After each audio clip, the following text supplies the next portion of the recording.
சிவகங்கை மாவட்டம் திருப்பத்தூர் அருகே கும்பங்குடி பாலம் அருகே நேற்று நடந்த பயங்கர விபத்தில் 11 பேர் உயிரிழந்துள்ளனர். காரைக்குடி நோக்கி சென்ற அரசு பேருந்தும் மதுரை நோக்கி சென்ற மற்றொரு அரசு பேருந்தும் அதிவேகத்தில் வந்ததால் நேருக்கு நேர் மோதி விபத்து ஏற்பட்டது. இந்த விபத்தில் 9 பெண்கள் உட்பட 11 பேர் பலியாகினர். 40க்கும் மேற்பட்டோர் படுகாயமடைந்துள்ளனர்.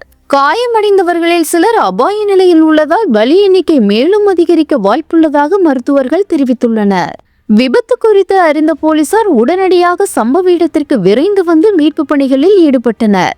10க்கும் மேற்பட்ட 108 ஆம்புலன்ஸ்கள் வரவழைக்கப்பட்டு பாதிக்கப்பட்டவர்களை அருகிலுள்ள திருப்பத்தூர் அரசு மருத்துவமனைக்கு அனுப்பி வைத்தனர். சிலர் அபாய நிலையில் இருப்பதால் சிவகங்கை, காரைக்குடி அரசு மருத்துவமனைகளுக்கும் அனுப்பப்பட்டனர். உயிரிழந்த 11 பேரின் சடலங்களும் பிரேத பரிசோதனைக்காக இந்த மருத்துவமனைகளுக்கு அனுப்பப்பட்டுள்ளது. சம்பவ இடத்தில் கண்ணாடி துண்டுகள் கொட்டி கிடந்ததால் போக்குவரத்து சில மணி நேரம் பாதிக்கப்பட்டது. போலீசார் சிறிது நேரத்திற்கு பின்னர் அதை அப்புறப்படுத்தினர். இந்த பரிதாப விபத்துக்கு பிரதமர் நரேந்திர மோடி இரங்கல் தெரிவித்துள்ளார்.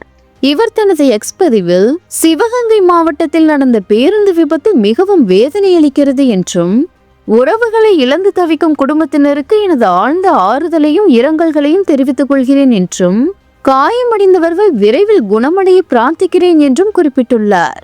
பிரதமரின் தேசிய நிவாரண நிதியிலிருந்து உயிரிழந்தோர் குடும்பத்திற்கு தலா ரூபாய் 2 லட்சமும், காயமடைந்தவர்களுக்கு தலா ரூபாய் 50,000 இழப்பீடு வழங்கப்படும் என்றும் அறிவிக்கப்பட்டுள்ளது.